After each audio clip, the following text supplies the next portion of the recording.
వికారాబాద్ లో కన్న కూతురే తల్లిదండ్రులని ఇంజెక్షన్ ఇచ్చి చంపడం జరిగింది. ఎవడో ఇన్స్టాగ్రామ్ లో పరిచయం అయ్యాడు. ఏంటి ఈ సొసైటీలో ఇలాంటి ఇన్సిడెంట్ చూసినప్పుడు ఏమనిపిస్తుంది? మానవ సంబంధాలన్నీ కూడా గల్లంతైపోతున్నాయి. వాస్తవంగా ప్రేమ, అభిమానం, ఆప్యాయతలు ఒకప్పుడు ఉండేవి. ఇప్పుడు ఏమాత్రం మనం నిర్బంధ విద్యలాగా చదువుకోండి అని చెప్పినా ప్రమాదమే, వాళ్ళతో తిరగొద్దని చెప్పినా ప్రమాదమే, అక్కడికి వెళ్ళొద్దని చెప్పినా ప్రమాదమే. ఈ రకంగా తయారైపోయింది. ఎంత ఘోరం! తల్లిదండ్రుల్ని మంచి భవిష్యత్తు, బిడ్డల భవిష్యత్తు ఉండాలని మా తల్లిదండ్రులు ప్రాధేయపడుతుంటారు, కానీ బిడ్డలేమో వీళ్ళ ప్రాణాలు తీసేద్దామని చూస్తున్నారు. అంత మంచిగా చల్లారు ముద్దుగా పెళ్లిడికి వచ్చిన పెంచితే, పైగా తల్లి అప్పుడే అన్నం వండి పెట్టిన తర్వాత ఈ పని చేసింది కన్న కూతురు. అవును, చాలా బాధాకర విషయం. ఎందుకంటే అది చూసిన వెంటనే కూడా నేను కూడా కొంచెం ఇబ్బంది పడ్డాను, బాధపడ్డాను కూడా. ఎందుకంటే మనకు కూడా పిల్లలు ఉన్నారు కాబట్టి ఎవరిని ఏమంటే తర్వాత మన చావు మనం కొని తెచ్చుకుంటున్నాం అనిపిస్తుంది. వాస్తవంగా పిల్లలు 15 సంవత్సరాలు దాటిన తర్వాత ఫ్రీడమ్ అనేటటువంటి ఈ మధ్య కొత్త జాడ్యం ఒకటి వచ్చింది. మేము ఫ్రీడంగా ఉండాలా, మమ్మల్ని ఎవరు కూడా ఇబ్బందులు పెట్టకూడదు, క్రమశిక్షణలో పెట్టకూడదు. క్రమశిక్షణలో పెడితే మేము ఎలా అయితే అలా చేస్తాం, మా ఇష్టం వచ్చినట్టు మేము ఇస్తాం, మా ఇష్టం వచ్చినట్టు మేము బ్రతుకుతాం అని. చట్టంలో ఉన్న లొసుగులను కూడా వాడుకునే ప్రయత్నం చేస్తున్నారు ఈ ఇన్సిడెంట్ చేశాక. అవును, ఏం చెప్తారండి వీళ్ళకి? ఏం చెప్తామండి, ఏం చెప్పడానికి ఏం లేదు. అది కొన్ని సందర్భాల్లో వీళ్ళు అంటుంటారు, ఎప్పుడో కాదురా మనం పూర్వజన్మలో చేసిన పాపాలు ఇప్పుడు పిల్లలుగా పుడతారని. ఒకవేళ వాళ్ళేమో నాకు తెలియదు, కానీ నిజంగా అంత ఘోరంగా తల్లిదండ్రులు ఇద్దరిని కూడా చంపేసిందంటే ఎక్కడో కూడా మానవత్వం లేని ఆడది, మానవత్వం లేని స్త్రీ. అంటే పల్లెటూరు తల్లిదండ్రులు ఏదంటే కన్న కూతురే చెప్పింది కదా, ఇప్పుడు మీకు ఇంజక్షన్ తెచ్చాను మీ మంచి కోసం, హెల్త్ కోసం అని చెప్పి మోసం చేసి ఇంజక్షన్ చేసింది. అలాగే చేస్తున్నారు ఈ మధ్య. కానీ ఒకసారి ఆలోచించాల, ఇప్పుడున్నటువంటి ఈ పరిస్థితుల్లో ప్రతి ఒక్కరు కూడా చాలా అప్రమత్తంగా ఉంది. మంచి పెంపకం అంటే ఏం లేదు, బిడ్డలకి ఎక్కువగా బిడ్డలతో మాట్లాడుతూ ఉండాలా. ఇప్పుడు తల్లిదండ్రులది అయిపోయింది, పిల్లలది అయిపోయింది. ఫోన్లు వచ్చిన దగ్గర నుంచి ప్రేమలు కూడా అలాగే తగ్గిపోయాయి.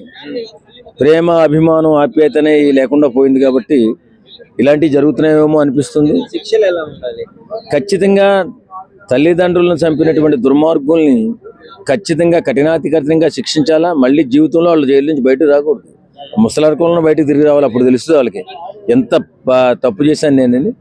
ఖచ్చితంగా ఇలాంటి కేసుల పట్ల పోలీస్ డిపార్ట్మెంట్ కూడా ఎక్కడ మానవత్వం చూపించకుండా వాళ్ళకి తగిన శిక్ష వేస్తేనే తగినట్టుగా వారికి ఇప్పుడు ఎఫ్ఐఆర్లో కూడా చాలా కఠినంగా రాసి వాళ్ళకి శిక్ష పడే విధంగా చూడాలని కోరుకుంటున్నాను. సో అంటే దారుణంగా వికారాబాద్ లో కన్న కూతురే చంపింది పేరెంట్స్, దాని గురించి అది ఎలా అంటేనండి, రోజు రోజుకి మనకి ఈ స్వేచ్ఛ రూపమో మరి ఏ రూపమో తెలియదు, కానీ ఆడపిల్లల్లో మరి వైపరీత్యాలు పెరిగిపోతుంది, దారుణాలు అనమాట. అంటే వాళ్ళు పబ్లిక్ కూడా ఎలా ఉన్నారంటే, మనం అలా వదలకపోతే వాళ్ళు ఏదో స్వేచ్ఛ లేకుండా హరించేస్తున్నట్టుగా కొంతమంది దాన్ని భావిస్తున్నారు. కానీ అదే స్వేచ్ఛను వాడుకుని వాళ్ళు ఏదైనా దేనికైనా తెగించవచ్చు, ఏ పనైనా చేయొచ్చు, మనం ఎంతకైనా బరి తెగించవచ్చు అన్న దానికి వాళ్ళు ఎక్కువైపోయింది. అది ఎందుకు కేవలం వాళ్ళ సుఖాల కోసం. అంటే పెళ్లి కాదన్నంత మాత్రాన తల్లిదండ్రులు ఒక 20 సంవత్సరాలు కని పెంచి పోషించిన తల్లిదండ్రులు ఎందుకు కాదన్నారో కూడా ఆలోచించే జ్ఞానం వీళ్ళకు ఉండలేదు. వెళ్ళిపోవాల్సింది ఒక 4 రోజుల తర్వాత వాళ్ళే ఒప్పుకొని పిలిచేవాళ్ళు కదా. అదేనండి, విపరీతం పెరిగిపోతుంది వాళ్ళలో. ఎందుకంటే ఇంకా వీళ్ళు బతికుంటే కనుక నాకు పెళ్ళి అవ్వదు, అందువల్ల వీళ్ళు చంపేయటమే ముఖ్యం. అది వీళ్ళకు వచ్చిన ప్రొవోకింగ్ ఆలోచన కావచ్చు, లేదా దాని బాయ్ ఫ్రెండ్ నుంచి వచ్చే ఆలోచన కూడా కావచ్చు. ఏ రూపం అయితే కన్న తల్లిదండ్రులు చంపుకోవటం అయితే కనుక మహాదారుణం. అది వాళ్ళు మరి అంత మానసిక స్థితి, అంటే అంత ఉధృతమైన మానసిక స్థితికి వాళ్ళు ఎందుకు దిగజారిపోతున్నారో కూడా అర్థం కావట్లే. పల్లెటూరు పేరెంట్స్ అంటే వాళ్ళ తల్లిదండ్రులకి ఏం తెలియదు, ఇంజక్షన్ క్లియర్ గా నేను చెప్పేది ఏంటంటే, ఒక 20 సంవత్సరాలు కని పెంచి పోషించిన తల్లిదండ్రులు నీకెందుకు వద్దంటున్నారు, అసలు ఏ కారణంగా వద్దంటున్నారో, వాడేమన్నా జేబులు కొట్టేవాడా, లేకపోతే పని పాట లేనివాడా, లేకపోతే ట్రాప్ చేసి అమ్మాయిని తిప్పుకునేవాడా అనేది విషయం వాళ్ళకి ఏమన్నా ముందు తెలిసి వీళ్ళు వద్దన్నా సరే అది గ్రహించలేని స్థితిలో ఉన్నారు. అంటే అల్టిమేట్గా ఏంటంటే అమ్మాయిలు ఆ మగోడి ట్రాప్ లోనే పడేలా ఉన్నారు. చివరికి ఏంటంటే మనం ఒక సింగర్ను కూడా చూసాం. అయితే ఎలాగంటే శిక్ష అయితే ఖచ్చితంగా ఉండాలండి. అంటే ఈ ప్రభుత్వాలు ఏంటంటే కొన్ని అలసత్వాల వల్ల ఏంటంటే ఇటువంటి మరీ దారుణంగా పెరిగిపోతున్నాయి. ఇప్పుడు సపోజ్ అమ్మ ఇప్పుడు మేజర్ అయితే వాళ్ళు ఏదైనా చేసేయచ్చు అన్న రూలే పెద్ద తప్పండి. అది మేజర్ అయితే ఆ 20 అప్పటి వరకు పెంచి పోషించిన తల్లిదండ్రులు వ్యతిరేకించేయచ్చు అంటే అదేం రూల్ అండి?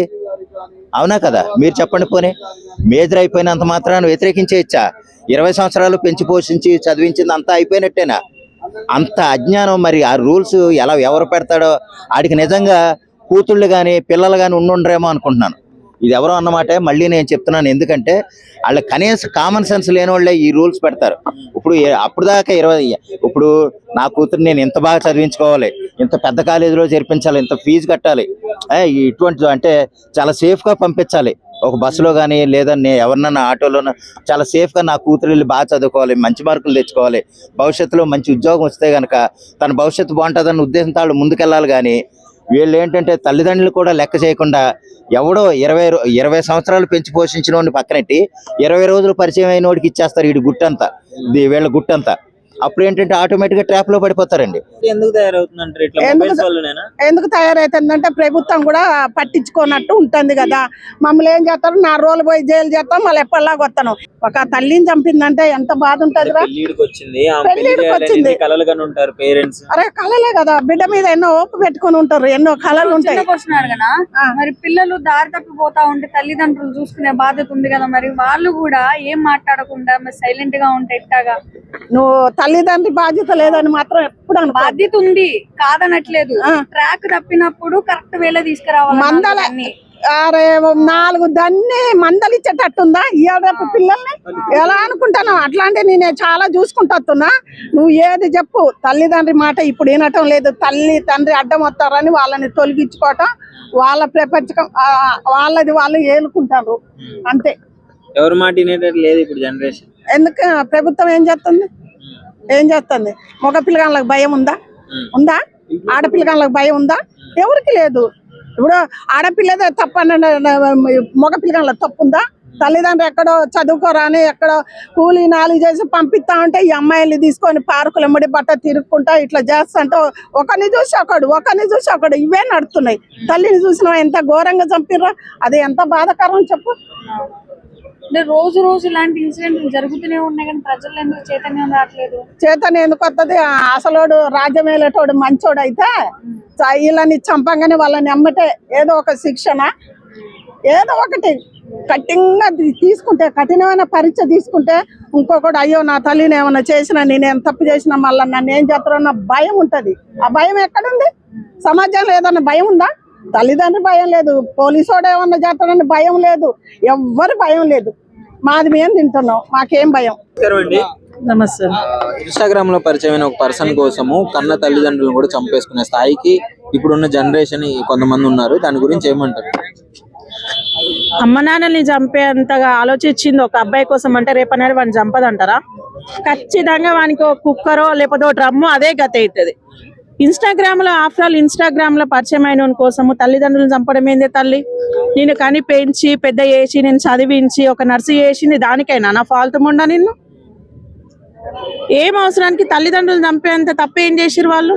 నీకు ఇష్టం ఉందనుకో లేచిపోవాలి. నీకు ఓడడ్డం ఉన్నాడు?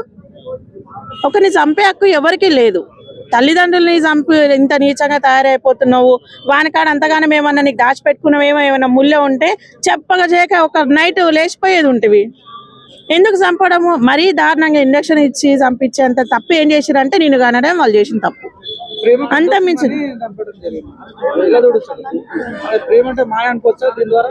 మాయ కాదు, అది కరోనా వైరస్. ఇక అంతే గజ్జి. అది ప్రేమ ఏడుంది? ప్రేమ ఉంటే నిజంగా ప్రేమ ఉంటే అట్లా తల్లిదండ్రులను ఎవరు చంపరు. తల్లిదండ్రులు కూడా ప్రేమనే.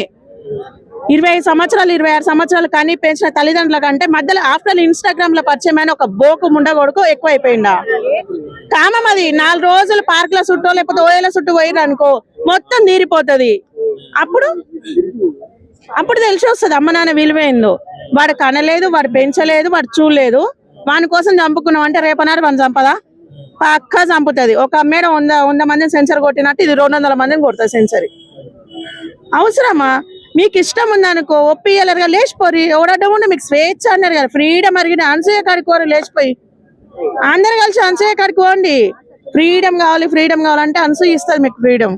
ఎందుకు ఫ్రీడమ్ అంటే ఇట్లా తల్లిదండ్రులు చంపనికే ఫ్రీడమ్ కావాలి. డ్యూటీ నుంచి ఇంటికి రాగానే తల్లి అన్నం వండి పెట్టిన తర్వాత నీకు ఒళ్ళు నొప్పులు ఉన్నాయి కదా, నేను ఇంజక్షన్ చేసిన నీ కోసం అని చెప్పేసి వాళ్ళని మోసం చేసి, అంటే వాళ్ళ హెల్త్ బాగా చేస్తున్నా అని చెప్పి ఇంజక్షన్ మోసం చేయడం దానికి కొత్త ఏం కాదు కదా. దాన్ని కూడా మరి చేసుకుంటా అనుకున్నాను కానీ ఆయనకనే సిగ్గు శరం ఉండాలి. ఆఫ్టర్ ఆల్ ఏం కాదు, మొహం చూడలేదు, ముక్కు చూడలేదు, ఇన్స్టాగ్రామ్ లో పరిచయం అయిపోయి తల్లిదండ్రులు చంపే కాడికి వచ్చిర్రు అంటే ఈ పిల్లల్ని చంపుతున్నారు, తల్లిదండ్రులను చంపుతున్నారు. లేచిపోయేటోళ్ళు ఊక లేచిపోరు అమ్మ, మీకు ఎవడు అడ్డం ఉన్నాడు? ఎవడు మీకు అడ్డం లేడు. హైదరాబాద్ లో 4 దిక్కులు ఓపెన్ ఉన్నాయి దారాలు మొత్తం. కేసీఆర్ ముయ్యలేదు, రేవంత్ రెడ్డి ముయ్యలేదు, మోడీ ముయ్యలేదు. నేను భయం లేదు వీళ్ళకి, చట్టాల మీద పోలీసుల మీద భయం లేదా? చంపితే ఇలాంటివి ఉంటాయి కాన్సిక్వెన్సెస్ అని. ఇప్పుడు వాళ్ళ వరకు వాళ్ళు ఏమనుకుంటున్నారు అంటే ఇది మన వరకు రాదు కదా అనే ఉద్దేశంతో పోతున్నారు. కానీ తప్పు ఎప్పుడైనా బయటికి రావాల్సిందే. ఇప్పుడు ఇవి పోలీసు వాళ్ళు కూడా మంచిగా తీసుకోవచ్చు, తడిచిపోయేటట్టు కొడితే ఇంకోసారి ఇట్లాంటివి చెయ్యరు. ఎన్ని మానభంగాలు జరుగుతున్నాయి, ఎన్ని హత్యలు జరుగుతున్నాయి, ఏ ప్రభుత్వం ముందుకు రావట్లేదు, ఏం జరగట్లేదు. కానీ అంటే మాత్రం ధర్నాలు చేస్తారు, రోడ్ల మీదకి వచ్చి ప్రతి ఒక్కరు ధర్నాలు చేస్తారు, భయం లేకనే కదా. ఇప్పుడు ఆ రోడ్లో పోతుంటే కట్టి ఒక్కసారి ఆ రోడ్లో పోవద్దని కొట్టినాం అనుకో, ఇంకొక చెయ్యాలంటే కూడా భయపడాలి. అట్లుండాలి. ఏం చేస్తున్నారు? తీసుకోబోతున్నారు, పిఎస్ అంటున్నారు, జైలు పెడుతున్నారు, 1-2 సంవత్సరాలు ఉంచుతున్నారు. అదే అట్లా చేసిన నాటి రోడ్డు మీద బట్టలు ఇప్పుకుంటా దోముకుంటా తీసుకోవాలి, చేస్తారు ఇంకోసారి ఎవడన్నా? ఎవరు చెయ్యడు. భయం లేకనే ప్రేమ లేదురా నాయన, మొత్తం కామమే ఉంది, డ్రమ్ములే ఉన్నాయి. తర్వాత మీకు మీ మొగాళ్ళకి ఇంక అదే గతి, మీ అందరికి డ్రమ్ములు కుక్కర్లు అవే గతి అవుతాయి లాస్ట్ వరకు.